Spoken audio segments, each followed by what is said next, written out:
Part 1, the album when I turned 71. My daughter-in-law gave me a family photo album. Everyone clapped. My son kissed my forehead. My granddaughter smiled too brightly. And then I opened the first page. My husband's retirement party, Daniel standing beside him. Sophie holding a glass of champagne. Little Lily on his lap with frosting on her nose. The empty space beside my husband looked clean, too clean. That was where I had been standing. I turned the page. Christmas morning 2014, Daniel in a red sweater, Sophie holding a mug. Lily tearing open a dollhouse. The blue armchair beside the fireplace was empty. My chair, my robe. My hands had been helping Lily untie the ribbon. Gone. Someone laughed near the cake table. I turned another page. Lily's 5th birthday, her first day of school, Daniel's promotion dinner. Thanksgiving at our old house. Page after page, room after room, year after year, my family was there, the dog was there. The neighbor's ugly ceramic turkey was there, but I was not. I looked up. Sophie stood across the living room with her wineglass held near her lips. Her smile did not move. Daniel leaned toward her and whispered something. She touched his sleeve. The room blurred around the edges. "Mom," Daniel said, "you okay?" I closed the album slowly. The applause had already died. 23 people stood in my living room, surrounded by balloons, flowers, and a silver banner that said, "Happy 71st, Evelyn." I rested one hand on the album cover. It was white leather, gold letters. The Carter family, a life of love. I smiled, not because I was happy. Because my husband Henry taught me that, when someone cuts you open in public, you do not bleed where they can admire it. "I am fine," I said. Sophie's eyes narrowed for half a second, then she lifted her glass. "To Evelyn," she said, voice smooth as butter over a knife. The woman who taught this family so much about memories. People raised their glasses. Daniel raised his too. I looked at my son, my only child. The boy who once ran into my classroom with a scraped knee because he wanted mom, not the nurse. He smiled at me now like a guest. "Not a son, thank you," I said. My voice sounded normal, that surprised me most. Lily came over first, 17 now. Taller than me, Henry's brown eyes, Daniel's stubborn chin. "Grandma," she whispered, "do you like it?" Her hands twisted together. I looked down at the album, then at her. "Did you help make it?" She shook her head quickly. "No, Mom said it was a surprise." Across the room, Sophie's laugh cut through the music. "Evelyn has always been so sentimental," she told one of the neighbors. "We thought an album would be perfect. Something she can keep when she downsizes." Downsizes, there it was, wrapped in frosting, hidden under flowers. I looked toward the dining room table. The cake was lemon, my favorite, or it used to be. Henry made it every April because he said chocolate was too bossy for spring. Sophie had ordered this one from an expensive bakery downtown. Perfect icing, perfect roses. No smell of lemon zest in the kitchen, no flour on anyone's sleeves. Everything looked like family, nothing felt like home. Daniel came to my side. "You sure you're okay?" he asked. His hand hovered near my shoulder, but didn't he land? That hurt more than if he had pulled away. I tapped the album. "Who chose the pictures?" He glanced at Sophie, just a glance, small, fast enough. "Soph handled most of it," he said. "She's better with this kind of thing." "This kind of thing?" "You know," he gave a little laugh, "organizing, design, making things look nice." I opened to the Christmas photo again and turned it toward him. "Do you remember this morning?" Daniel bent closer. "Of course." "Lily got that giant dollhouse." "Who built it?" He smiled. "Dad did." "No," I said. His smile weakened. "Your father gave up after 40 minutes and called it a Swedish trap. I built it at 2 in the morning with a butter knife because the screwdriver was missing." Lily laughed softly. Daniel blinked. "Oh, right, yeah. I forgot." I touched the empty chair in the photo. I was sitting there, the air between us changed. Daniel's eyes moved over the picture. He said nothing. Lily leaned in. "Wait," she said. "Grandma, you're not in this one." Sophie appeared beside Daniel like she had heard her name called. "What are we looking at?" Her perfume arrived before her. "White flowers and money. Christmas," I said. "Oh, that one?" Sophie smiled. The lighting was terrible in the original. I had the designer clean it up, I repeated. She looked at me with gentle concern. The way people speak to old women in grocery stores when they assume confusion is already waiting behind the eyes. Yes. Some of the old photos were busy, too many shadows, too much clutter. The album needed a consistent look. Lily reached for the page, but Grandma was in it. Sophie looked at her daughter. Something silent passed between them, a warning. Sweetheart, this is your grandmother's birthday, Sophie said. Let us not turn it into a technical discussion. Lily pulled her hand back. Daniel cleared his throat. Mom, Soph worked really hard on this. I turned another page. Daniel's promotion dinner. He was 36, standing in a charcoal suit, holding a plaque. Sophie beside him in a black dress. Henry clapping in the background. Beside Henry, an empty patch of wall. I remembered that night. I remembered my green blouse. I remembered how Daniel hugged me in the parking lot and whispered, "We did it, Mom. I pointed to the space. And this one?" Daniel's jaw tightened. Mom, Sophie laughed lightly. Evelyn, you rereading too much into photo edits. Am I? It's a birthday album, not a court document. A few guests nearby went quiet. Lily stared at her mother. Daniel lowered his voice. Can we not do this right now? I looked at him. Do what? He rubbed the back of his neck. You know what I mean? No, I said, I don't. Sophie set her wineglass on the side table. Evelyn, nobody erased you. The word hung there. Erase. She had said it first, not me. I closed the album again. On the mantel, Henry's photograph watched the room. Navy suit, crooked smile. One eyebrow lifted like he was still waiting for someone to admit the truth. I heard him in my head. Look twice, Evie. People show their cards when they think you read too polite to call the game. Sophie turned to the room, smile back in place. Cake, she said brightly. I think cake would be wonderful. The party restarted. Forks clinked, music rose. Someone asked about traffic on I-95. Someone else complimented the roses. I stood with the album pressed against my ribs while my family ate cake. Daniel cut the first slice. Sophie handed it to me. A perfect triangle on a white plate. Here you go, she said, birthday girl. I took it, thank you. She leaned closer, only I could hear her. Please don't embarrass Daniel tonight. I looked at her. Her smile stayed, her eyes did not. Embarrass him? I asked. He's been under a lot of pressure. Work, Lily's college applications, your house situation.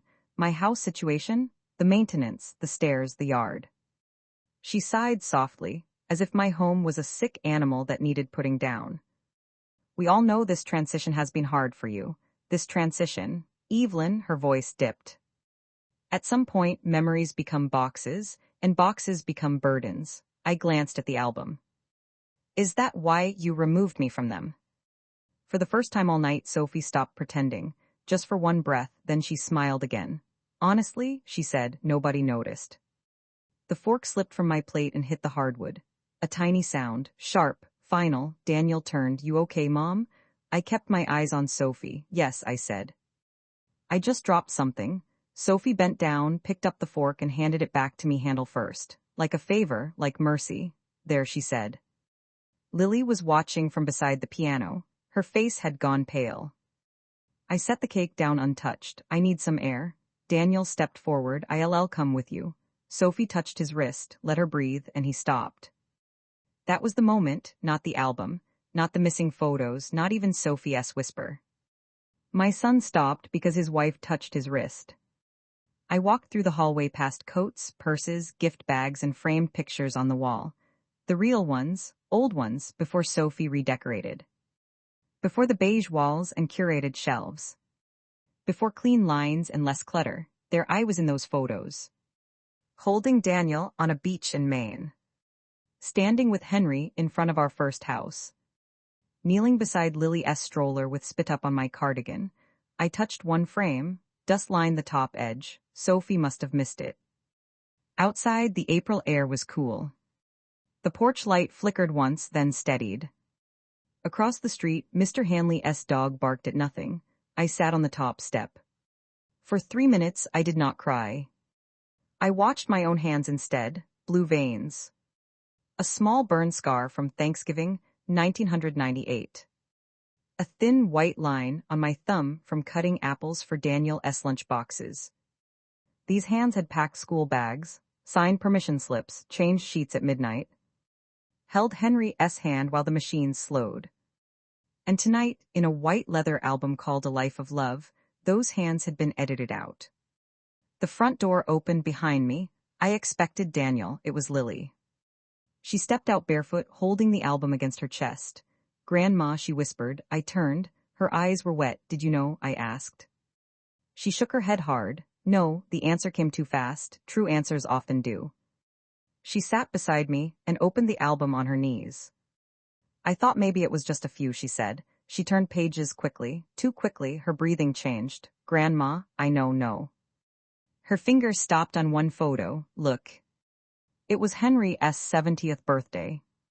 He sat at the head of the table, wearing the ridiculous paper crown Lily had made him.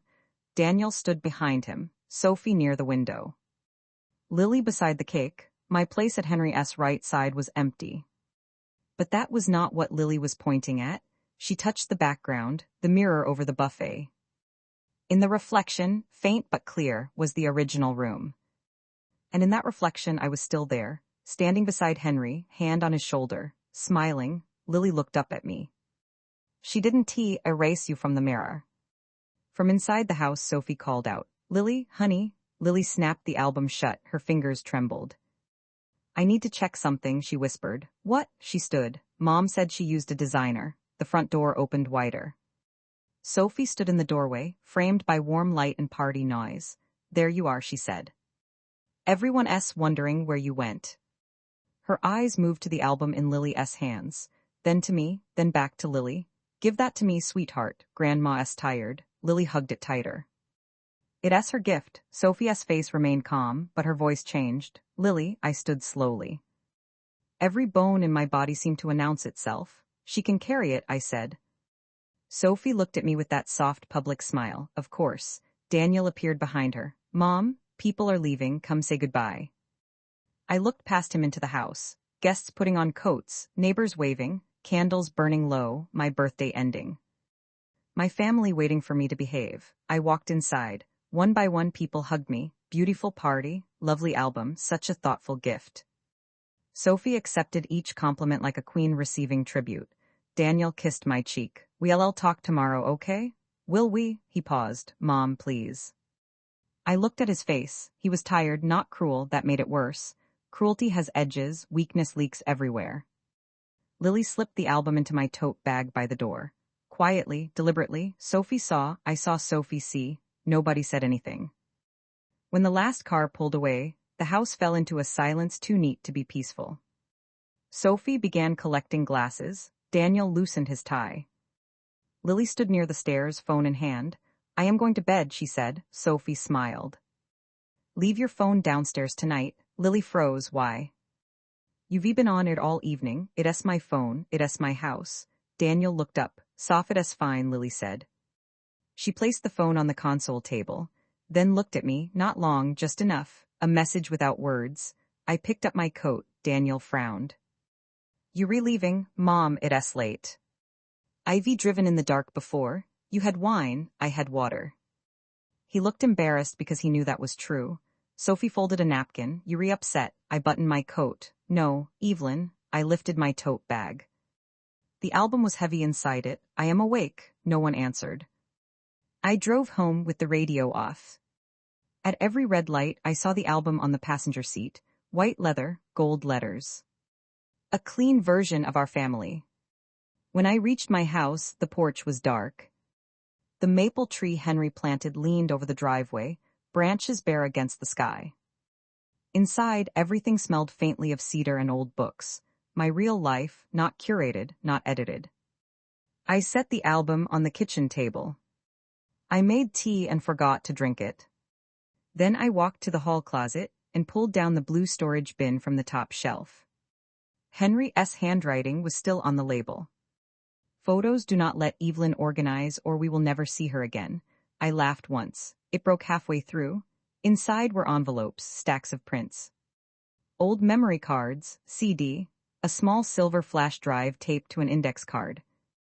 On the card, Henry had written, "For Evie when the house gets too quiet." My fingers went cold. I had never seen it before. I plugged the flash drive into my old laptop. A folder appeared, Carter Family Originals. Inside were hundreds of photos, thousands, every birthday, every Christmas. Every ordinary Tuesday Henry apparently thought worth saving, and there I was, in all of them, younger, tired, laughing. Holding people together from the edge of the frame. I opened the Christmas photo from the album. The original filled the screen. Lily on the floor with the dollhouse, Daniel holding coffee, Henry asleep in the armchair, and me. Sitting beside the fireplace in my blue robe, hair pinned badly, one hand reaching toward Lily with a tiny plastic staircase. Alive, present. Unmistakable, I opened another and another. Every edited photo had an original. Every empty space had my face, my hands, my body, my life. Then I noticed a folder at the bottom, not photos, documents. The folder name was simple, "If They Forget Her." I stopped breathing. The kettle clicked in the kitchen, though I had already made tea. On the screen, the folder waited. I moved the cursor over it and clicked. Part 2, "If They Forget Her," the folder opened. For a second, nothing happened. Then a list of files appeared. Not photos, not videos, documents, letters, scans. Dates stretching back almost 20 years. The first file sat at the top. "Read this first, Evie." I stared at it. The clock above the stove ticked loudly in the silence. 3 in the morning. The house felt too still, too aware, like it was waiting with me. I clicked. Henry S. face appeared first. A screenshot from an old video. He was sitting on our back porch, wearing the faded Notre Dame sweatshirt I used to threaten to throw away every winter. The timestamp said, November 14, 2018, 2 months before his diagnosis. My throat tightened. I pressed play. The video flickered. Henry leaned closer to the camera. "Okay," he said. His voice crackled through the laptop speakers. "Hopefully you're watching this many years from now, and not tomorrow, because if it's tomorrow, that means I forgot how technology works again." I laughed despite myself, a tired little sound. Henry smiled. "Good, you laughed." He pointed at the camera. "I always knew how to make you laugh." The smile faded. His eyes didn't. "Evie, if you're watching this, something has happened." Outside, wind brushed the maple tree against the roof. Scratch, scratch, scratch. "I don't know what happened," Henry continued. "I just know people change." I leaned closer. His voice softened. "Sometimes they change because life hurts them." A pause. "Sometimes they change because comfort does." The screen reflected my face, older now, alone. Listening to a dead man explain the future, Henry rubbed his jaw. "You remember that thing your father used to say?" I answered before he did. "People show you who they are when they stop needing something." Henry smiled. "Yeah." His eyes drifted somewhere beyond the camera. "You never liked that saying." "No," I whispered. "I never had, because it felt cynical. Because I believed family was different. Because I spent most of my life making excuses for people I loved." On screen, Henry nodded slowly. "As much as I hate to admit it, your dad wasn't always wrong." The video ended, just like that. No dramatic music, no speech, no warning. The screen went black. I sat frozen. The tea beside me had gone cold. I opened the next file, a scanned letter, Henry S. handwriting, messy, slanted, impossible to mistake. "Evie, if you're reading this folder, it means you've started noticing things. Or maybe you finally stopped pretending not to. Either way, keep reading." My chest tightened. I scrolled. "Do you remember Lily's 8th birthday?" I frowned. Of course I did. The petting zoo, the runaway goat, the cake that collapsed. One of the best afternoons of my life. "Sophie asked me not to invite you." I stopped breathing. The sentence sat there. Simple, clean, impossible. I read it again and again and again. "She said you were becoming too involved. That Lily needed less grandmother and more parents." I told her she was out of her mind. We fought for 3 days. The kitchen suddenly felt smaller, the walls closer. I remembered that birthday. I remembered Sophie greeting me at the gate with a hug. I remembered Daniel acting normal. I remembered thinking everything was fine. I never knew there had been a fight, not until now. I scrolled further. That was the first time I realized Sophie wasn't competing with you. She was trying to replace you. I shut my eyes. The words landed harder than I expected, not because they were cruel. Because they explained too much. Little moments, tiny cuts, things I'd ignored, things I'd forgiven, things I'd forgotten or tried to. My laptop chimed, a notification appeared, text message, Lily, 3:12 a.m. Grandma, are you awake? I stared at it, then typed, yes. 3 dots appeared instantly, disappeared, appeared again. Finally, did you look at the files? I hesitated. How do you know about them? No response. For 20 seconds, 30, then I didn't pause. Not really, another pause. Grandpa showed me once. I sat up straighter. What do you mean? The reply came slower this time, when I was 13. He said if something ever felt wrong, I should pay attention. A chill ran through me. Henry. Always planting seeds years before they were needed. Another message appeared. Did you find the videos? Yes. Then keep going. I stared at the screen. Lily, what aren't you telling me? Nothing, no answer. The typing bubble appeared, vanished, appeared again. Then, Mom gets really angry when people remember things differently than she does. I read that 3 times. Not because I didn't understand, because I did. The truth was Sophie never lied the way most people lie. She rewrote small things, conversations, memories, history, nothing dramatic. Nothing obvious, just enough, a degree here, a missing detail there. Until eventually, her version became the accepted one. And everyone else got tired of arguing. Another message. Please don't tell her I texted you. Then, good night, Grandma. The screen went dark. I sat there listening to the refrigerator hum, the clock tick, the wind outside. I thought about Lily. About how carefully she'd chosen every word, not protecting herself, protecting me. That realization hurt. Children shouldn't have to protect adults. Especially from their own parents. I returned to the folder, another document, another date, another year. And suddenly a pattern emerged. 2012, 2013, 2014, 2015, 2016, a trail, tiny incidents, arguments, moments Henry had documented. Not because he was building a case, because he was worried. The realization settled heavily inside me. Henry hadn't created this folder because he distrusted Sophie. He created it because he knew me. He knew I would excuse everything. Until there was nothing left of me to excuse, I opened another file. This one wasn't a letter, it was an invoice. Professional editing services, my eyes narrowed. Company name, date, amount, $3,840. Attached beneath it was an email. I clicked. The sender was Sophie.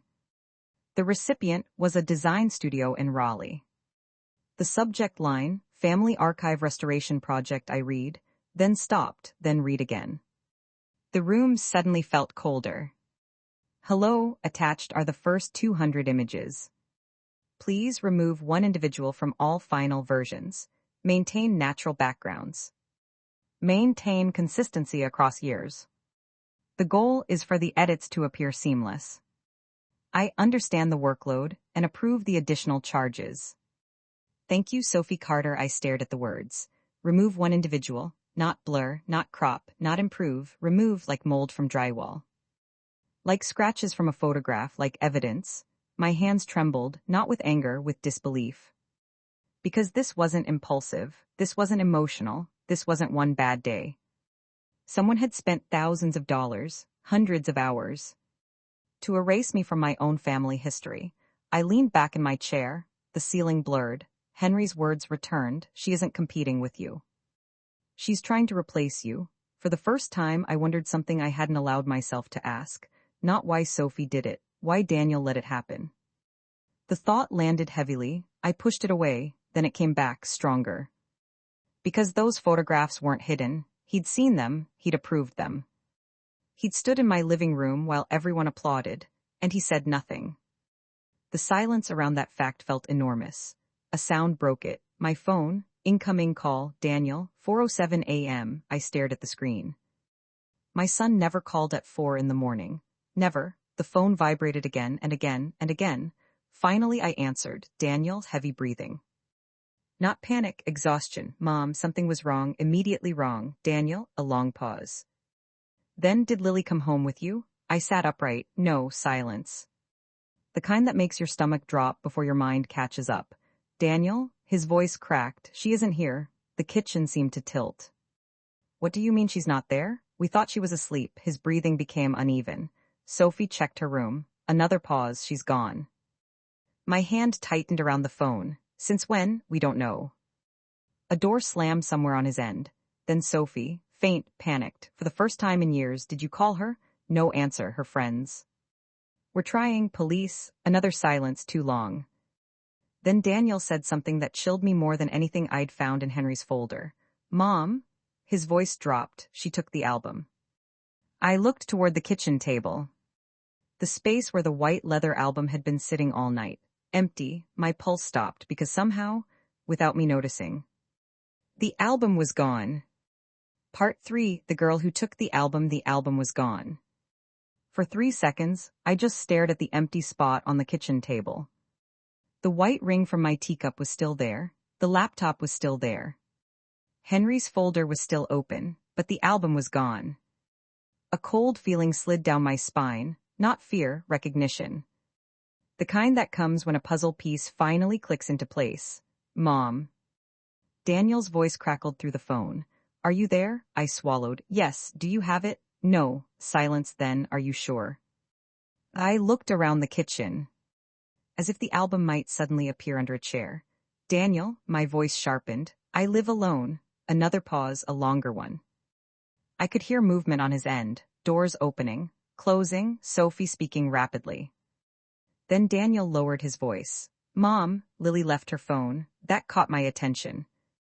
Because teenagers don't leave their phones. Not accidentally. Not Lily, especially not Lily. I stood slowly.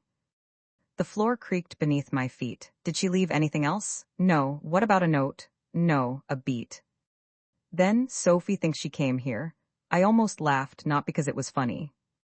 Because Sophie always believed every road eventually led back to me, whenever something happened, whenever someone resisted. Whenever reality refused to cooperate.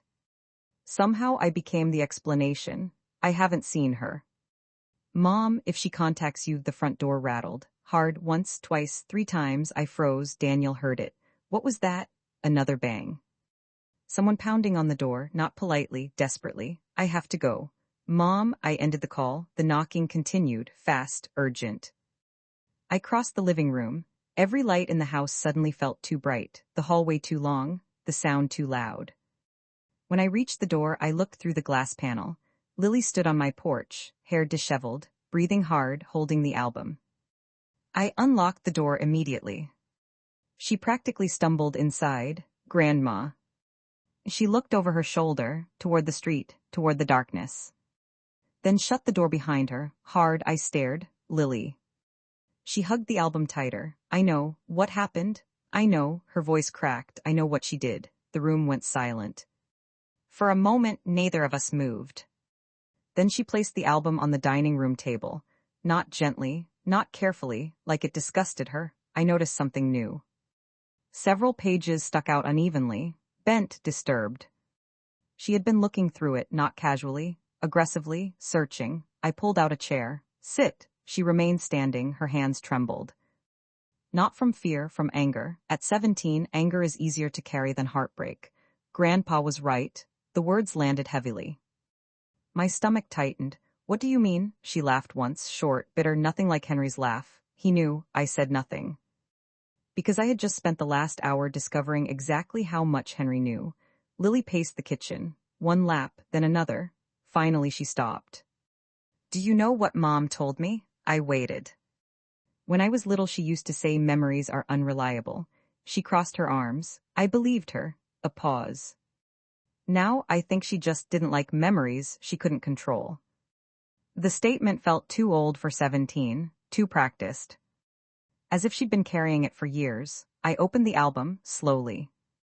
The pages looked different now. Not because the photos had changed, because I had, the illusion was gone. I wasn't looking at family history anymore. I was looking at evidence. Lily leaned over. Her finger landed on a photograph from Thanksgiving 2019. Look. I followed her gaze, nothing unusual, the dining room, turkey, candles. Smiling faces, then I saw it, the reflection, again, this time in a window, tiny, almost invisible, but there, me. Standing near the kitchen doorway, still present, still existing. Just outside the frame Sophie wanted, Lily flipped another page, another reflection, another mistake, then another, and another. The designer had removed me, but reflections kept betraying the truth. Like ghosts refusing to leave. Lily sank into the chair opposite me. You know what's crazy? What? Mom looked at these for months. She shook her head. Months, her eyes filled, and she never noticed. I wasn't sure that was true. Part of me suspected Sophie noticed everything. The question wasn't whether she saw the reflections. The question was whether she believed nobody else would. The answer apparently had been yes. A car passed outside. Headlights swept across the ceiling. Lily flinched. The reaction was immediate. Instinctive, I noticed, so did she. Did you tell your parents where you were going? No, why not? She looked away, the silence stretched. Then, because Mom would have stopped me. The answer felt honest, incomplete, but honest. I folded my hands together. What happened after I left? Lily stared at the album for a long time, then finally spoke. People started leaving. Her voice softened. Dad was helping carry gifts to cars. She swallowed. Mom was cleaning up. The memory seemed to replay behind her eyes. I couldn't stop thinking about what you said. What part? Is that why you removed me from them? A pause. I kept hearing it. She looked at me. And I realized Mom never answered. I hadn't realized that myself, but she was right. Sophie had dodged, redirected, smiled, but never answered. Lily continued. So I went into her office. My heartbeat quickened. Sophie had an office, a room no one touched, not even Daniel, especially not Daniel. What did you find? Lily laughed again. This time there was no humor in it. Everything. The word hung there, heavy, dangerous, everything. I waited. She reached into her jacket pocket, pulled out a flash drive, black, small, ordinary. She placed it on the table between us. I copied it. My pulse stopped. What is it? Her eyes met mine. The same eyes Henry used to look at people when deciding whether they deserved the truth. The project files. The room suddenly felt colder. Project files? The originals, a pause, the edit requests, another pause, the instructions. I stared at the flash drive. A piece of plastic smaller than my thumb. Capable of destroying an entire family. Outside, the wind picked up. Branches scraped against the siding. Scratch, scratch, just like before. Lily looked exhausted, not physically, emotionally. The way people look when a foundation cracks beneath their feet. I thought maybe there'd be one photo. Her voice broke, or two. I said nothing because I already knew, the invoice, the emails, the folder. Henry, all of it pointed in the same direction. This wasn't one mistake. It was a campaign, years long, carefully maintained. Lily wiped at her eyes. Angrily embarrassed by them. Dad doesn't know. I frowned. Are you sure? She nodded. Positive. That surprised me. Because Daniel had seen the album, the photos, the finished product. But maybe that wasn't the same thing. Maybe seeing isn't noticing. And noticing isn't understanding. Especially when someone else has spent years teaching you what not to see. My phone vibrated. Incoming call, Sophie. Both of us stared at the screen. Neither moved. The phone rang. Again, voicemail, immediately another call, this time Daniel. I declined it too. Lily exhaled. Relief, guilt, both. Then the doorbell rang, not a knock, not pounding, just one ring, calm, controlled. Lily's face drained of color, because she knew, and suddenly so did I. The second ring came 5 seconds later, patient, confident. The way someone rings a bell when they already know you're home. Lily stood, slowly, no. I looked toward the front door. A shadow moved behind the frosted glass. Tall, still, waiting. The third ring came, then silence. I walked into the hallway, Lily right behind me. Every instinct told me not to open the door, but another instinct, older, stronger, told me this moment had been coming for years. I reached the entryway, looked through the glass, and there she was, Sophie, perfect hair. Perfect coat, perfect posture. Standing beneath the porch light, smiling. In her hand was a single sheet of paper. I couldn't read the words. But I recognized the logo at the top. The same design company from the invoice. The same one from Henry's folder. The same one that had helped erase me. Sophie looked directly at the glass, directly at me, and lifted the paper slightly, like bait. Then she mouthed 4 words slowly, carefully, so there would be no mistake. You found it, didn't you? Part 4, the woman at the door, you found it, didn't you? The words stayed on the glass long after Sophie stopped moving her lips. For a moment, nobody spoke. Not me, not Lily, not even the wind outside. Sophie stood beneath the porch light like she belonged there, like she belonged everywhere. Perfect posture, perfect smile. Holding a piece of paper that suddenly felt more dangerous than any weapon. Beside me, Lily whispered, "Don't open the door." I kept my eyes on Sophie. She wasn't angry. That was the disturbing part. Most people panic when they're caught. Sophie looked relieved. As if we had finally arrived at a conversation she'd been waiting years to have. The doorbell rang again, once, softly, patiently. I turned the deadbolt. Lily grabbed my arm. "Grandma." I looked at her. Her eyes were wide, scared, not of what Sophie might do. Of what Sophie might say. That told me more than any flash drive ever could. I opened the door. Cool air slipped inside. Sophie smiled. There you are, like she'd arrived for brunch. Not a confrontation at dawn, not a family crisis. Not after her daughter had run away from home. Her eyes flicked briefly toward Lily. A tiny movement, enough. Lily stepped backward immediately, instinct. Years of conditioning compressed into one step. Sophie noticed, so did I. The smile on her face didn't change. But something underneath it did, a crack, small hairline almost invisible. "Can I come in?" she asked. "No." The answer surprised all 3 of us, especially me. Sophie blinked once, then recovered. "Evelyn, no," the smile remained. But now it looked expensive, maintained. Like something requiring constant effort. "I think we should talk." "We are talking." I folded my arms. "You can do it from there." The silence stretched between us. The porch light buzzed softly overhead. Finally Sophie exhaled, a controlled release. Like someone deciding which version of themselves to use, she held up the paper. "I came because you deserve context." The word nearly made me laugh. Context. The favorite refuge of guilty people. Not truth. Context, not responsibility. Context, not apology. Context. I glanced at the logo at the top. The design company, the same one from the emails. The same one from Henry's files. Sophie followed my gaze. "May I explain?" "No," her jaw tightened barely. "You haven't even heard what happened." I looked directly at her. For years, apparently neither have I. That landed, I saw it, a tiny flicker in her eyes, not guilt, frustration. Because the script wasn't working. Because I wasn't following my assigned lines. Inside the house, Lily remained frozen near the hallway, watching, listening, waiting. Sophie noticed her again. "Honey," Lily said nothing. "You scared us." "Nothing. Your father hasn't slept." Still nothing. Then Lily spoke quietly. "Did you?" The question hit harder than a scream. Sophie's face remained calm. But the silence afterward grew sharp. Lily stepped forward. "Did you sleep?" No answer. The absence of one was answer enough. Sophie looked away first. That surprised me. Because Sophie never looked away first. Never. She turned back toward me. "Evelyn, I didn't come here to fight." "Then why are you here?" A pause. "Then, because you're only seeing part of the story." There it was, the opening argument, not denial, not defense, reframing, classic Sophie. Always repositioning reality until it faced the direction she preferred. I leaned against the doorway. "Then tell me."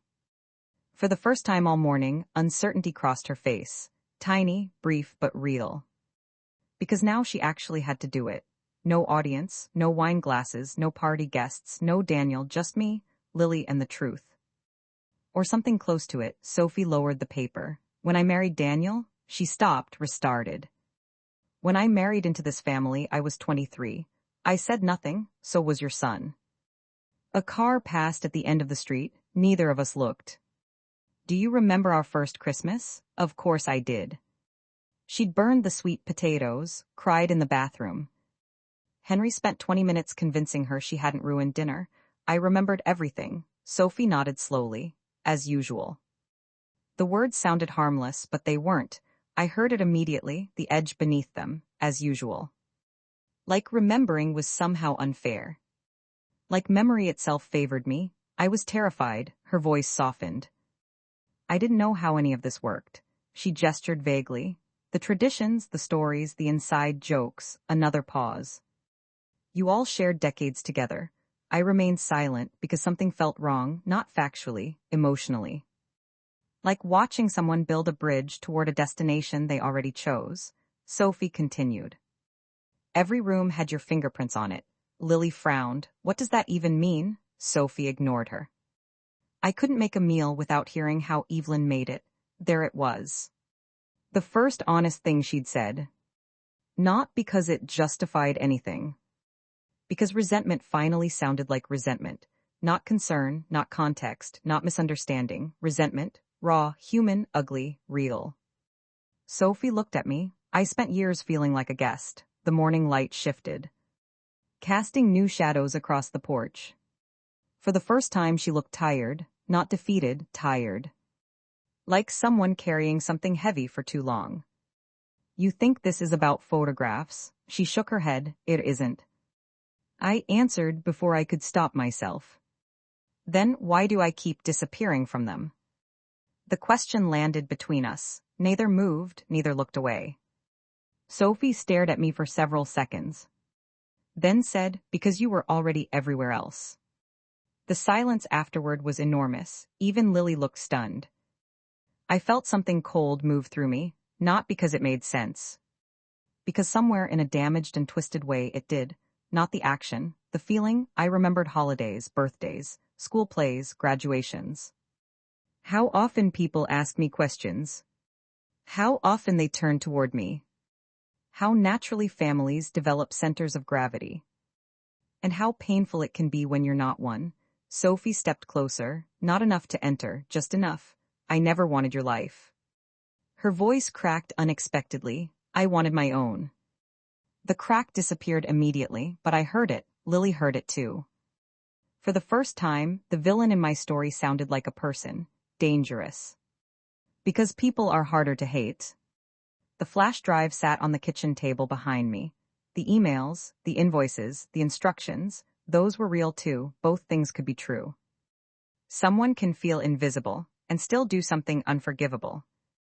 Sophie looked past me into the house, toward the dining room, toward the album. Toward the life she'd spent years editing. Then she said something that made my stomach drop. I never expected Henry to leave evidence. My pulse stopped, not because of the words. Because of how quickly she realized she'd said them. Her eyes widened, a fraction, a mistake, then gone. Too late, I stepped forward. What evidence? The silence that followed was different, sharp, immediate, dangerous. Sophie looked at Lily, then at me. The calculation behind her eyes moved visibly. Fast, searching, choosing. For the first time since arriving, she seemed genuinely nervous. Mom. Daniel's voice echoed from the driveway. We all turned. His SUV had just pulled in. The driver's door slammed. Daniel hurried toward the house, tie crooked, hair disheveled, face pale. He looked like a man who hadn't slept, because he probably hadn't. His eyes found Lily first. Relief flooded his face, then confusion, then concern. What is going on? Nobody answered. Daniel looked between us, me, Sophie, Lily, the open door, the tension, the silence. And immediately knew he'd walked into something far bigger than a missing teenager. His gaze settled on Sophie. What evidence? The exact same question, different voice, same impact. Sophie's face went completely still.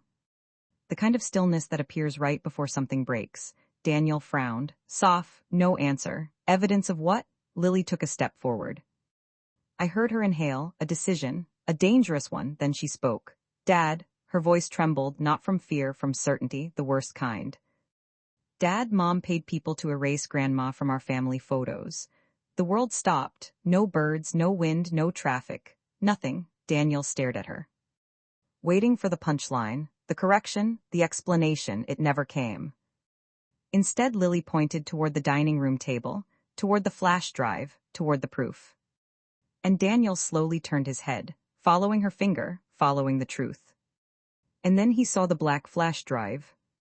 The one thing Sophie had hoped he would never see. Part 5, the flash drive. The flash drive looked ridiculously small, a piece of black plastic, no bigger than a stick of gum. Yet every person standing in my entryway stared at it as if it were a live grenade. Daniel took one step toward the dining room table, then stopped. His eyes moved to Sophie, waiting, not accusing, not yet, just waiting for 22 years. My son had trusted his wife to explain the world to him. That habit doesn't disappear in a single morning, even when the ground is shaking beneath your feet. Soph, his voice sounded tired, raw. What is she talking about? Nobody answered. Lily folded her arms tightly across her chest. Sophie looked at the floor, then at me, then at Daniel, calculating, always calculating. I realized something, then. She wasn't deciding whether to tell the truth. She was deciding which version of the truth would cost her the least. Daniel stepped closer. Sophie, still nothing. The silence was beginning to frighten him. I could see it. People think betrayal looks dramatic most of the time. It looks like confusion, a person trying to make reality fit together. And failing. Finally, Sophie exhaled slowly, deliberately. Daniel. Her voice was soft, almost fragile. I can explain. Lily laughed, a sharp sound, pain, wrapped in disbelief. No. Sophie's eyes snapped toward her daughter. Lily. No. The second one came louder, stronger. Years of swallowed words, finally finding air. You don't get to explain anymore. The room froze. I had never heard Lily speak to her mother like that. Neither had Daniel, judging by his face. He wasn't sure which shock to process first, the accusation or the rebellion. Sophie recovered quickly. She always did, honey. You're upset. I'm furious. Lily, you lied. The words hit harder, because they were simple. No speech, no rant, just truth, clean, direct. Sophie straightened. A subtle shift, the vulnerable mask disappeared. The mother voice arrived, firm, controlled, authority, sharpened around the edges. You need to calm down. Lily stared at her, then smiled, the saddest smile I'd ever seen. There it is. Nobody moved there. What is? Sophie asked. The thing you do. The silence deepened. Lily pointed toward the flash drive. Every time someone gets close to the truth, you make it about their emotions. Sophie's face hardened barely. But I saw it, because suddenly I was looking at her through different eyes, not as my son's wife, not as Lily's mother, not even as the woman who erased me from photographs. I was looking at her as a strategist. And strategists hate losing control of the board. Daniel rubbed his face. Can somebody please tell me what is happening? His voice cracked on the last word. That sound broke something inside me, because no matter what came next, this was still my son, the little boy who once cried when his goldfish died, the teenager who called me from college because he didn't know how to cook spaghetti, the man who had somehow become a stranger. While I wasn't looking, I walked into the dining room, picked up the flash drive, held it out. Daniel stared at it, then at me. What is it? I answered honestly, I don't know everything that's on it. Sophie shifted immediately. Exactly. Everyone looked at her. She seized the opening. Exactly. Relief flashed across her face. A path, a strategy. Nobody knows what's actually on that drive. She stepped forward faster, now building momentum. It could be incomplete. It isn't. Lily said it could be manipulated. It isn't. It could be, Mom. The word cracked like a whip for the first time. Sophie stopped. Lily's eyes filled with tears, but she didn't look away. I copied it myself. The room fell silent. Daniel turned slowly toward his daughter. You copied it? Lily nodded. His expression changed. Not anger, confusion. Honey, why? The answer came instantly, because she'd been waiting years to say it, because I didn't trust her silence, absolute silence. Even Sophie looked stunned. Not by the accusation, by the honesty, because some lies survive only when nobody says the obvious thing out loud. Daniel stared at his daughter, then at his wife, then back at his daughter, a bridge cracking in real time. What do you mean? Lily wiped her eyes. When Grandpa got sick. Sophie's posture changed immediately. A warning, tiny instinctive Lily noticed ignored it when Grandpa got sick. He started saving things. My pulse quickened. Henry again, always Henry. He told me memories matter. Because people rewrite them. Daniel frowned. Rewrite them. Lily pointed toward the album, toward the photographs. Toward years of missing pieces like that. Nobody spoke. The morning sunlight had fully entered the house, now long beams across hardwood floors, across the kitchen, across faces, suddenly unable to hide. Daniel walked slowly toward the album. Opened. It turned pages 1, 2, 3, 4. His movements became slower each time, like a man approaching the edge of something. Then, he stopped. A photograph from Thanksgiving, the same one Lily had shown me, the reflection in the window tiny. But there Daniel leaned closer, his eyes narrowed. I watched the moment happen. The exact second he saw me, still there, still present, still existing. His hand trembled slightly. He turned another page, another reflection, another ghost, another mistake, another version of reality breaking apart. Sophie. His voice sounded different now, lower, quieter, dangerous. No answer. He looked up. What is this?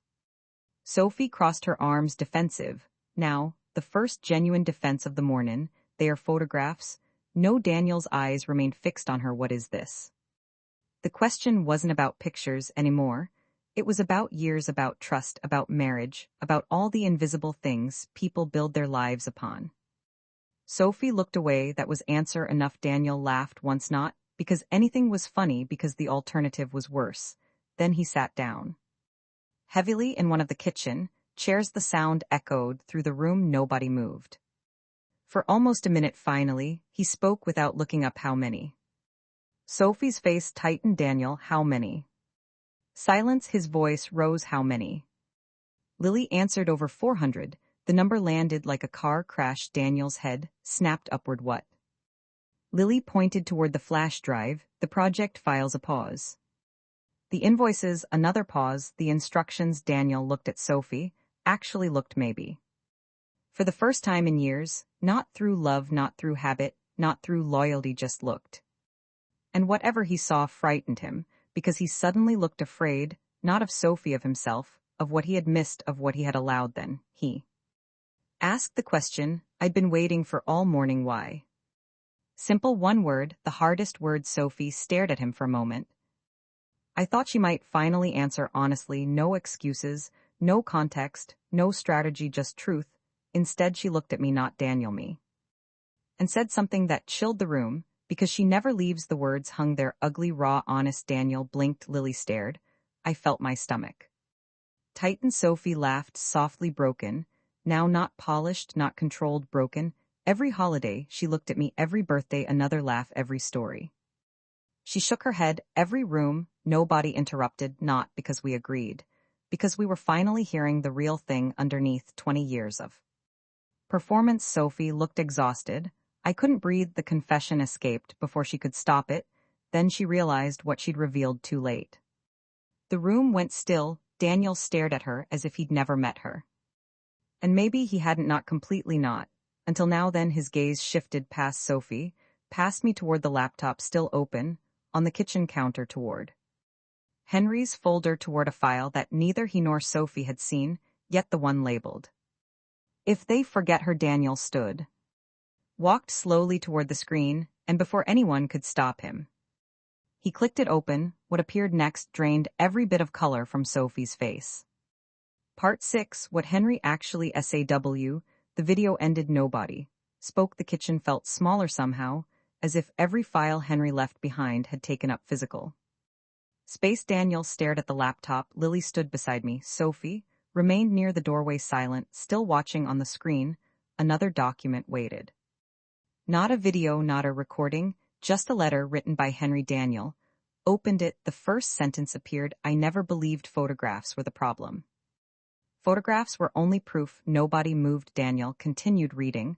The real problem started years earlier, the day Sophie stopped seeing Evelyn as family and started seeing her as competition. Across the room, Sophie closed her eyes, not because she disagreed, because she recognized the truth. Henry's letter continued. Most families don't break because of one terrible moment. They break because of hundreds of tiny ones.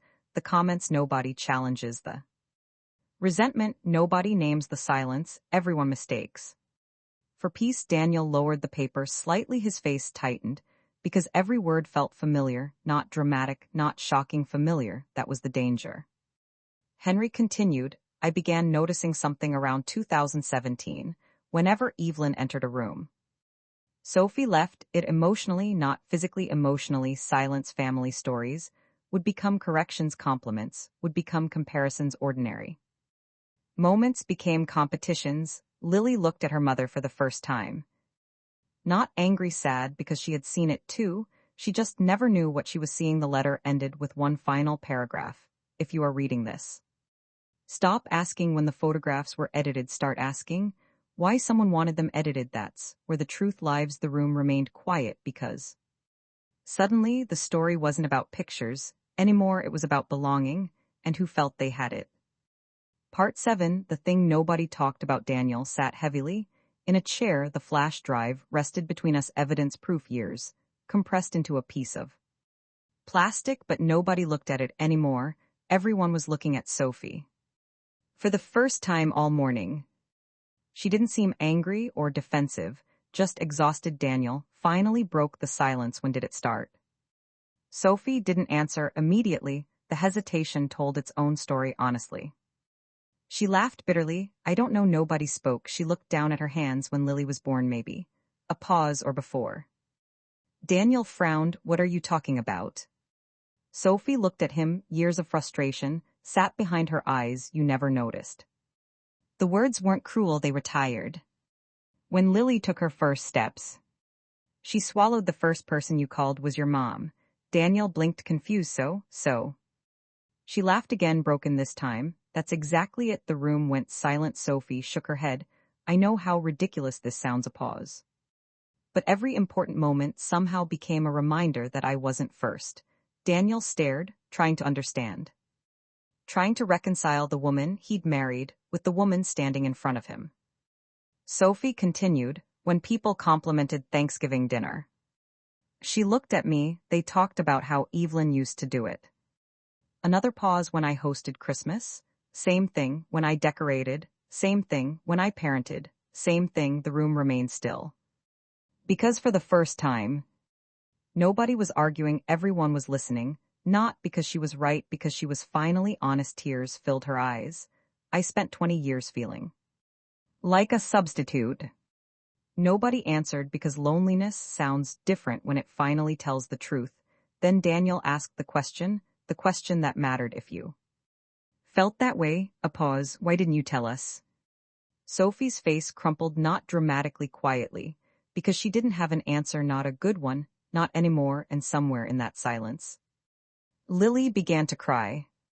Part 8, the moment everything changed. Lily's crying broke something in the room.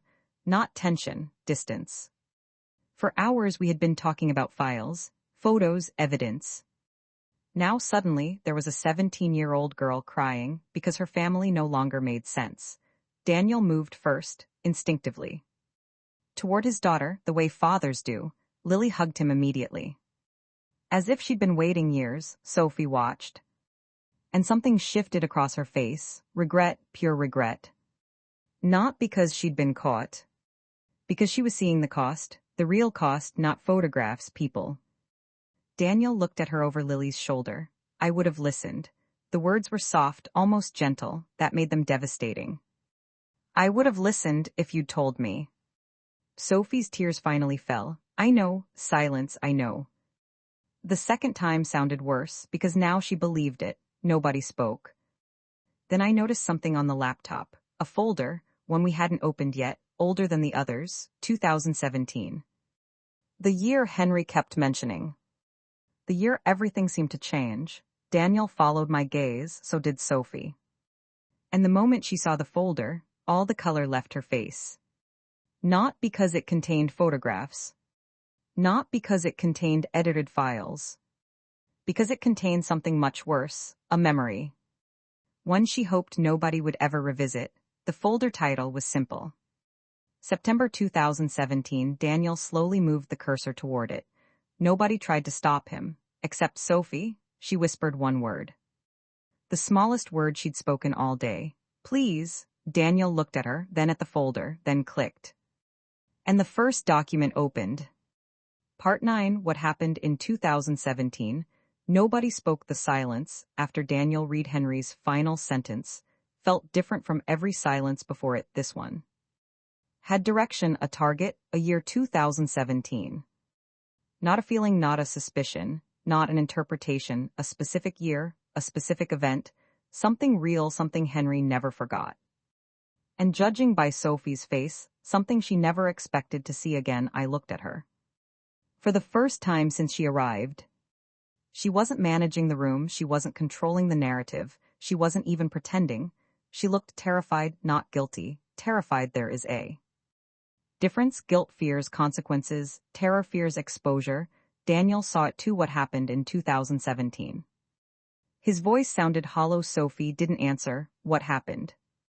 Still nothing. The kitchen suddenly felt too small. The morning sun, too bright. Every flaw in every face, suddenly visible. Lily stared at her mother, not angry anymore, confused, because children can survive learning their parents are imperfect. What breaks them is discovering their parents are strangers.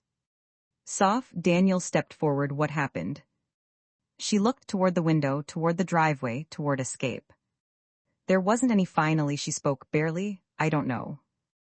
The lie landed dead on arrival. Nobody believed it, not even Sophie. Daniel laughed. Once a broken sound. You don't know.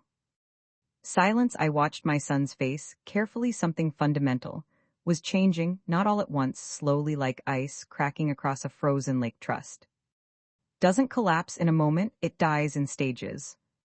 And Daniel was entering the final stage. He walked to the laptop, opened another file. The room held its breath. The folder contained dozens of documents. Videos, letters, scans, years of Henry's observations. Then Daniel stopped. One file stood out, unlike the others. It wasn't labeled with a date.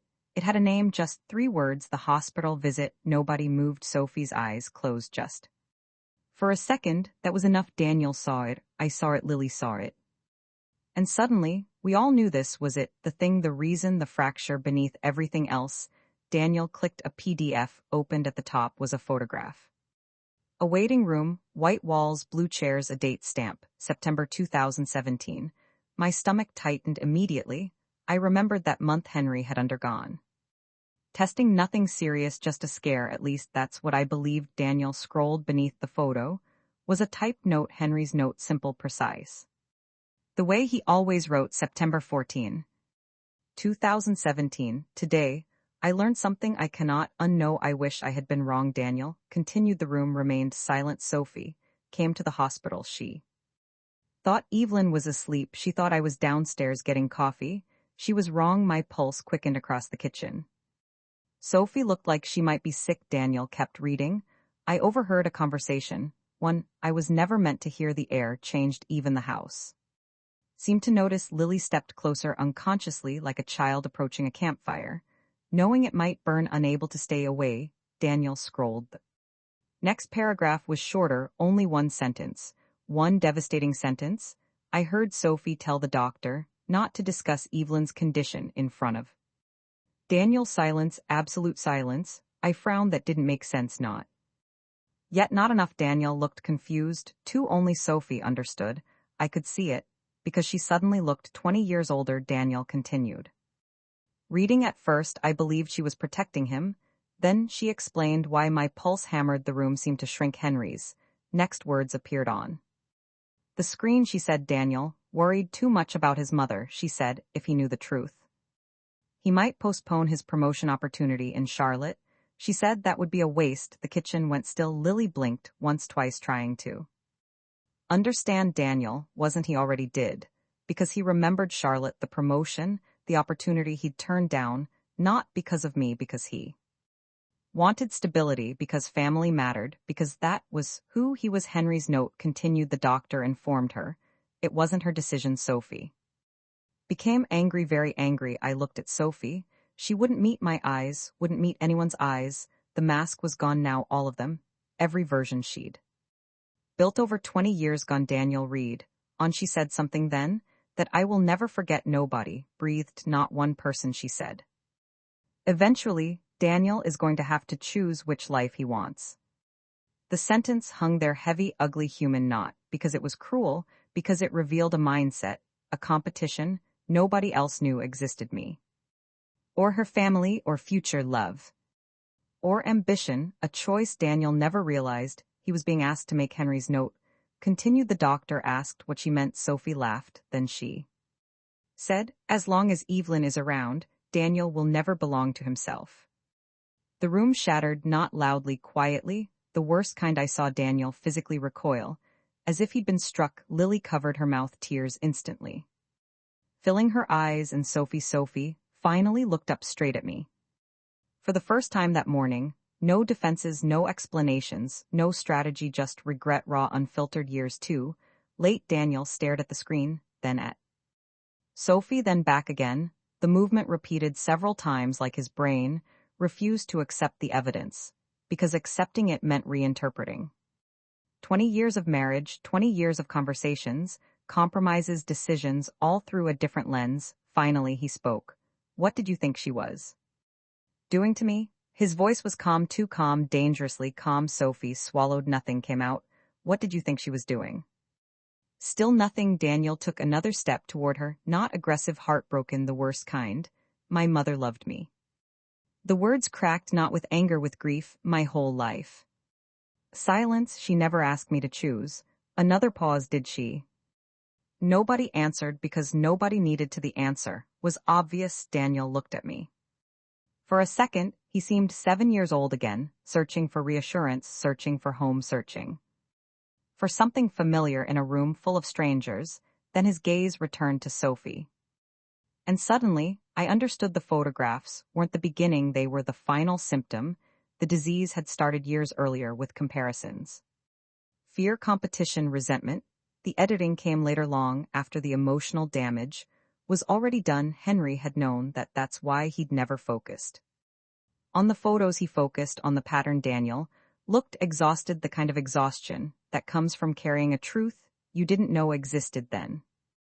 He turned back to the laptop. One more attachment sat beneath Henry's notes, a video file, never opened, never viewed. The title alone made Sophie's face drain white again, because unlike everything else, this one wasn't recorded by Henry. It was labeled Security Camera, Hospital Hallway, September 14, 2017. And suddenly, everyone in the room understood the same terrifying thing. Henry hadn't just heard the conversation, he had proof. Part 10, the video she never thought would exist. The file sat on the screen, silent, waiting. Security Camera, Hospital Hallway, September 14, 2017.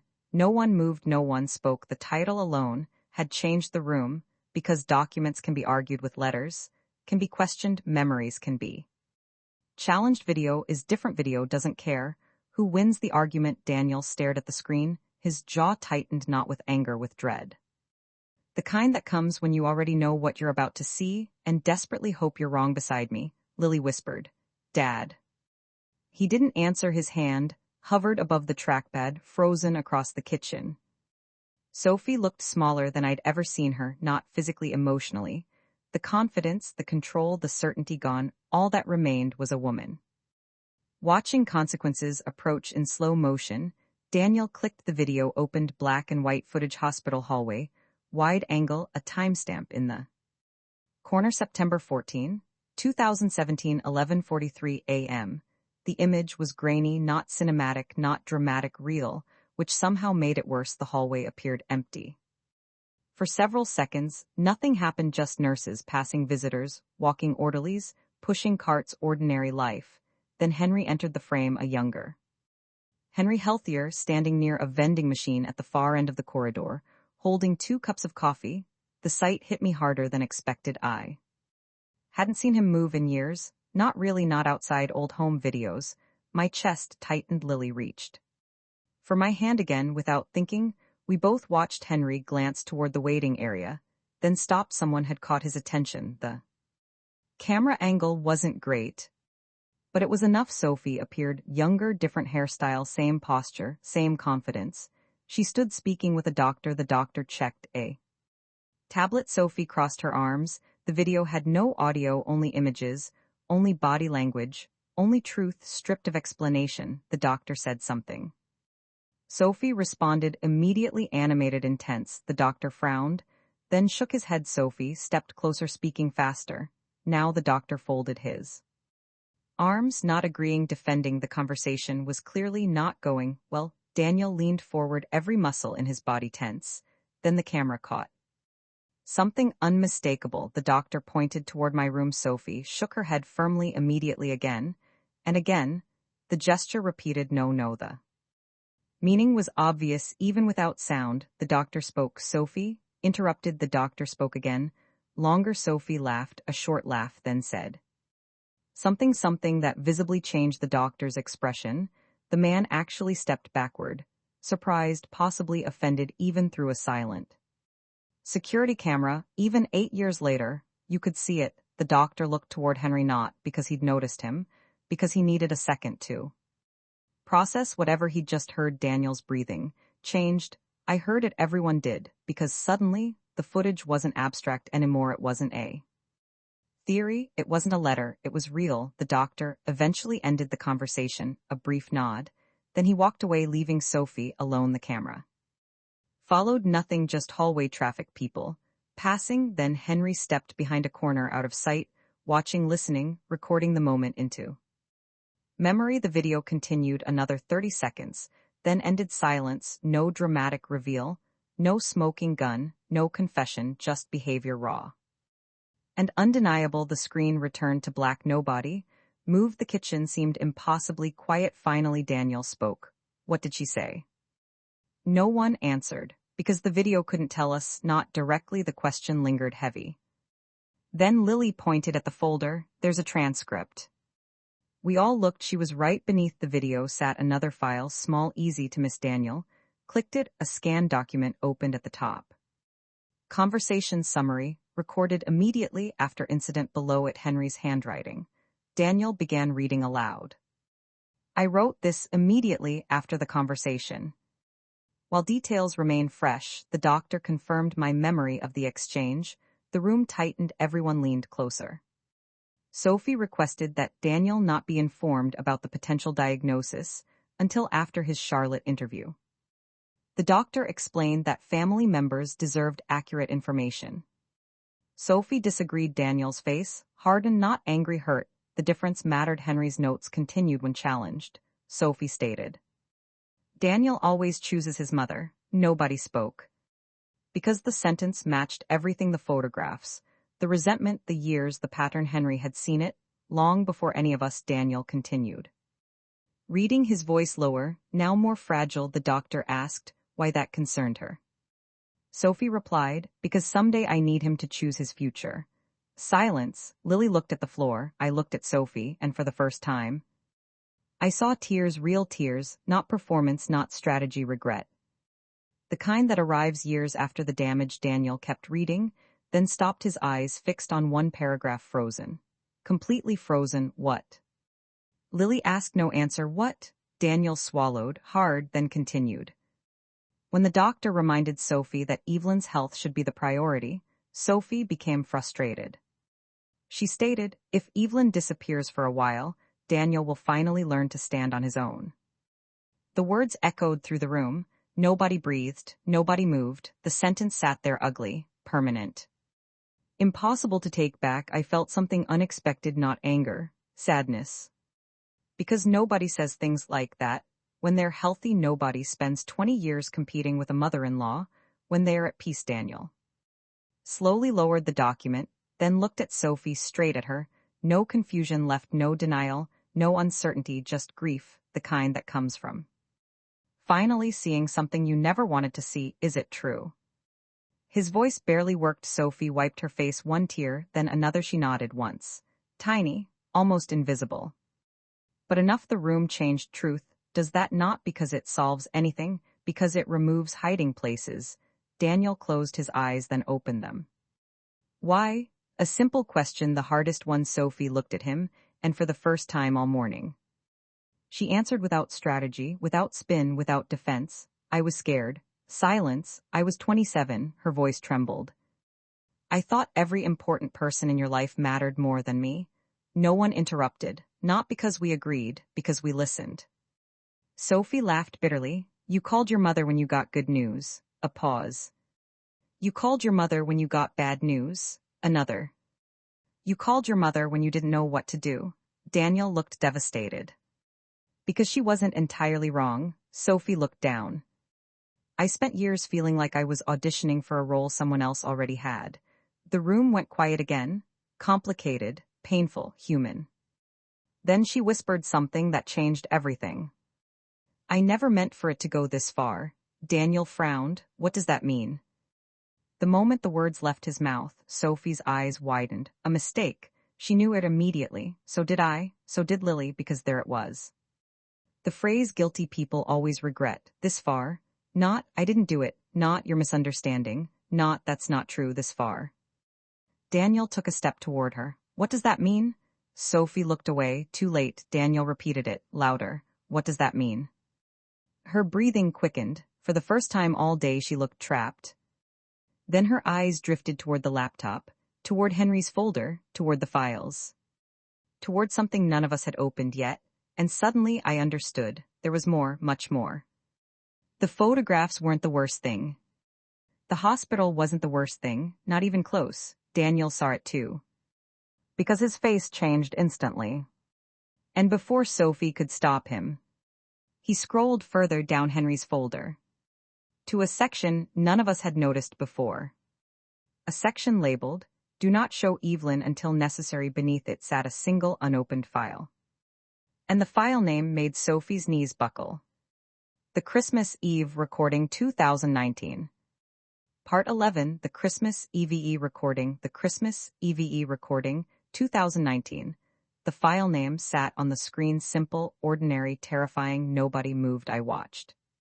Sophie, not the laptop, not Daniel, not Lily. Sophie, because after everything we'd uncovered, I finally understood something. The truth always arrives before the evidence, first in a face, then in a file. And Sophie's face had already told us everything. Her knees nearly gave out, her hand shot toward the back of a chair, steadying herself, not because she was tired, because she knew Daniel saw it too. The room held its breath. What is it? No answer. What happened in 2019? Still nothing. The silence felt different, now not defensive, defeated, like someone standing at the edge of a cliff they've spent years pretending wasn't there. Daniel clicked the file. The video loaded. Audio, only no image, just a black screen, a timestamp, December 24, 2019, 11:17 p.m. Christmas Eve. My stomach tightened immediately, because I remembered that Christmas. Or at least I thought I did. Henry was already sick, not dying yet, but sick.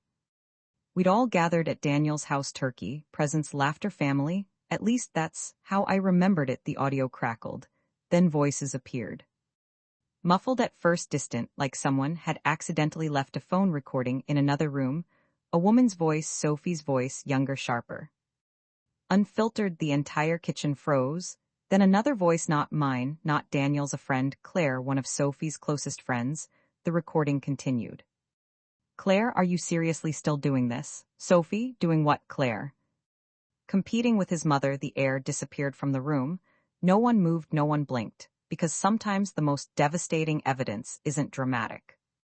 It's casual. The truth people tell, when they think nobody important is listening. The recording continued. Sophie, I'm not competing with her. Claire, then why are we talking about her on Christmas Eve? Silence. Then a short laugh. Sophie's laugh. I looked toward the real Sophie, standing 10 feet away, listening to her younger self destroy everything. The recording continued. Sophie, because she's everywhere. Claire, she's his mother. Sophie. Exactly. Daniel closed his eyes just for a second, then opened them again, as if refusing to look away this time. The conversation continued. Claire. You know that's never going to change, right? Sophie, you don't understand. Claire, then explain it. A long pause. Then Sophie's voice, quieter, now more honest, the kind of honesty people only share when they believe they're safe.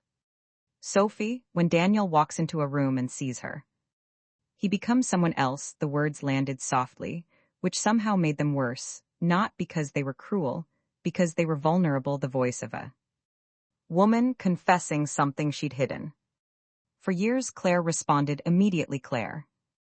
That's called loving his mother. Silence. Then, Sophie, no, it's more than that. I felt Lily shift beside me, listening, trying to understand. Trying to reconcile the mother she knew with the woman on the recording. The hardest thing any child ever does. The conversation continued. Sophie, she makes everyone feel needed. Claire, that's bad. Sophie, it's exhausting. The room remained silent, no one interrupted, because beneath the resentment there was pain, real pain, misguided. Destructive, but real. The recording crackled, then came the sentence that changed everything. Sophie, do you know what scares me? Claire, what? Sophie, one day she'll die. And Daniel won't know who he is without her silence. Absolute silence, the words echoed through the kitchen, not because they were hateful, because they were tragic. I looked at Daniel. His eyes never left. The laptop, not anger, not anymore understanding, the dangerous kind, the kind that complicates everything, because monsters are easier than wounded people. The recording continued. Claire.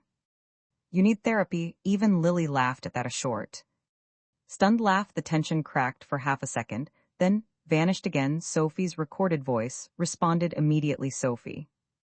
Probably another pause, then Claire asked the question, the one that mattered, the one none of us expected. Claire.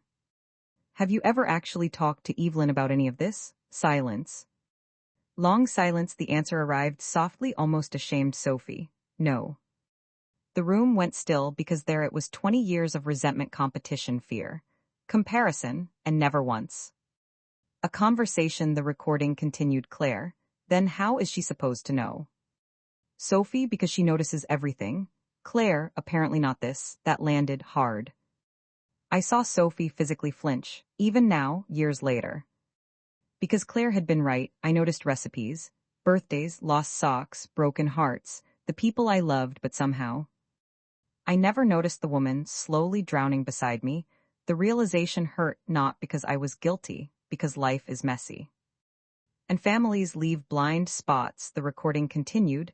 Then something changed. A door opened somewhere in the background. Footsteps. A man's voice. Daniel. Younger, laughing the moment he appeared. Sophie's entire tone shifted instantly, like a light switch. The honesty disappeared. The resentment vanished. Everything hidden, everything polished. Everything safe. Claire noticed it too. Because the final words on the recording were hers. And they hit harder than everything else. Claire, there she is. Silence.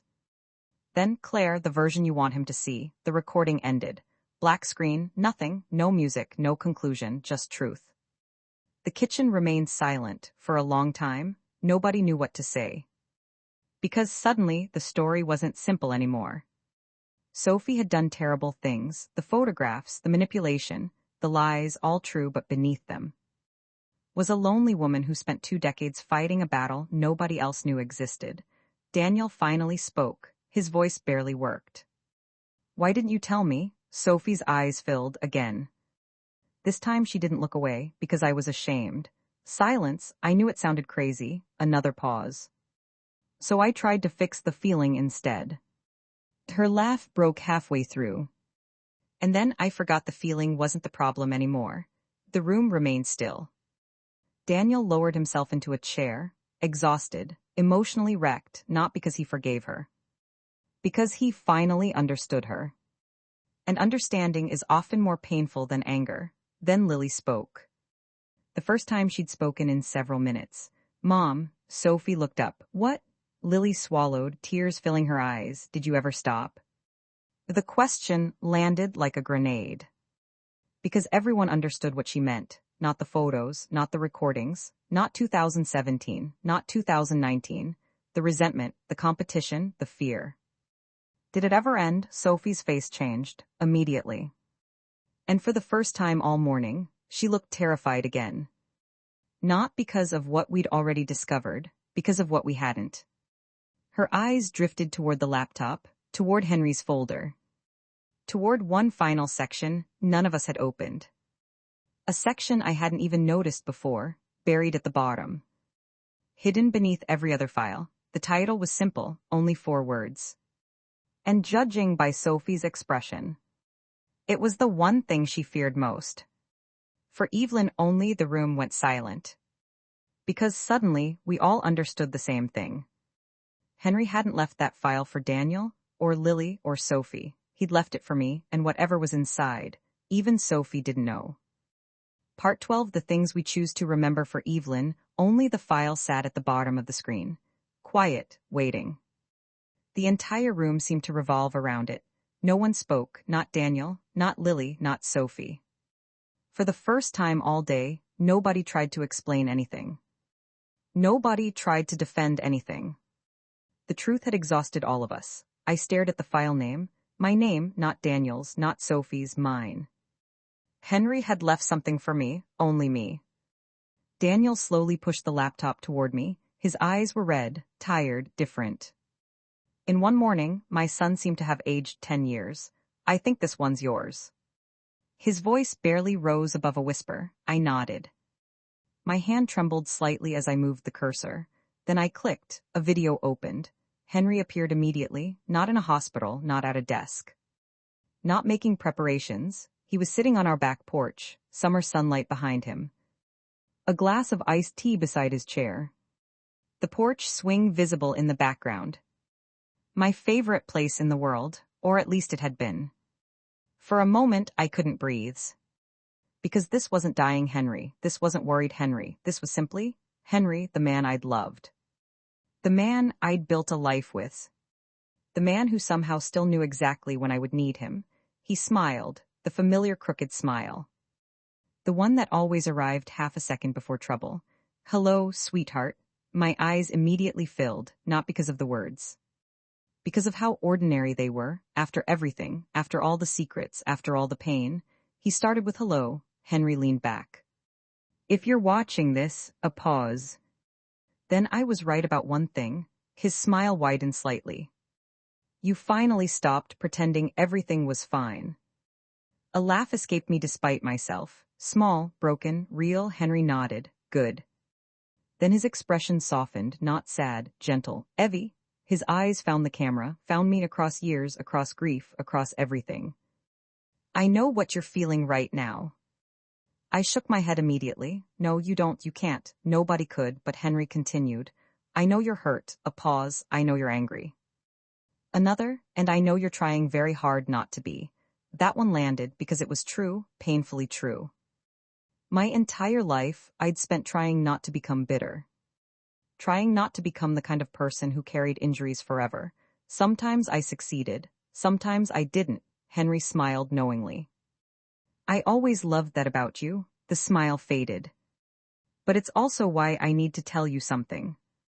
The room remained silent behind me. I could feel everyone listening, even Sophie, especially Sophie. Henry leaned forward, closer to the camera, closer to me. Forgiveness is not pretending something didn't happen. Nobody moved, nobody breathed, Henry continued. Too many people confuse those things. A pause. Forgiveness is an amnesia. The words settled heavily inside me. Because they weren't really about Sophie, they were about me. About the choices waiting ahead. Henry sat back. The porch swing moved gently in the summer breeze. A tiny detail, a beautiful detail, life continuing, always continuing. If Sophie hurt you. His voice softened, then acknowledge it. A pause. Don't minimize it. Another. Don't excuse it. The room stayed perfectly still.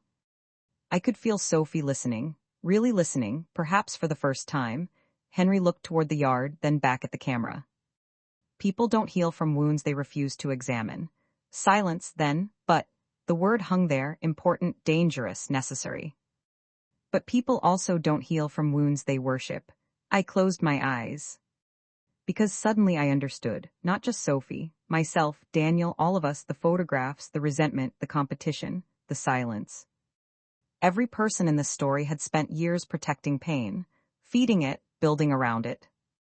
Until nobody remembered where it started, Henry smiled again. That infuriating smile he always wore right before saying something impossible to argue with. You know what the funniest part is? A pause. I don't think Sophie ever hated you.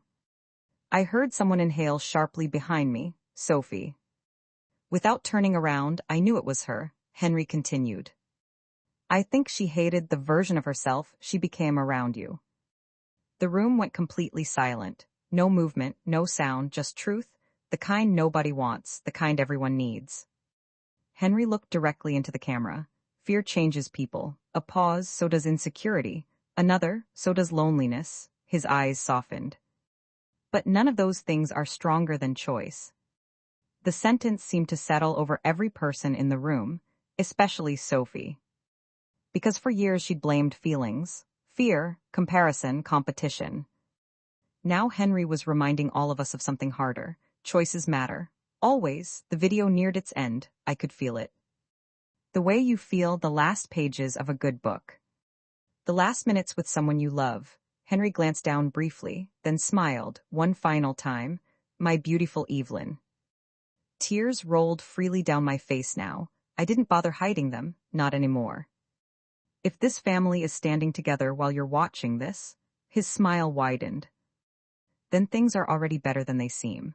I looked around, without meaning to. Daniel, Lily, Sophie, all still there, all listening.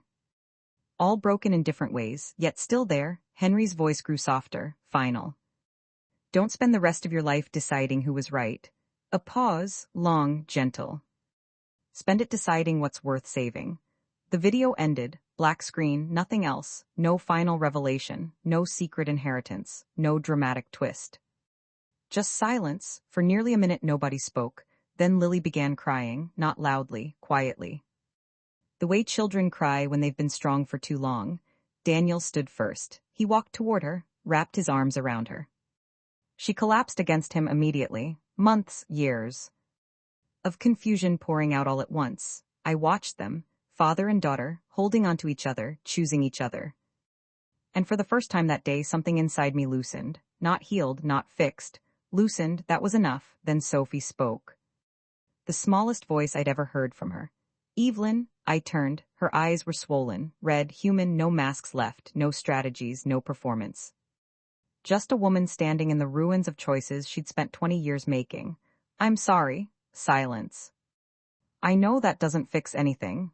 A tear slid down her cheek. I know I don't deserve forgiveness. Another pause, but I'm sorry.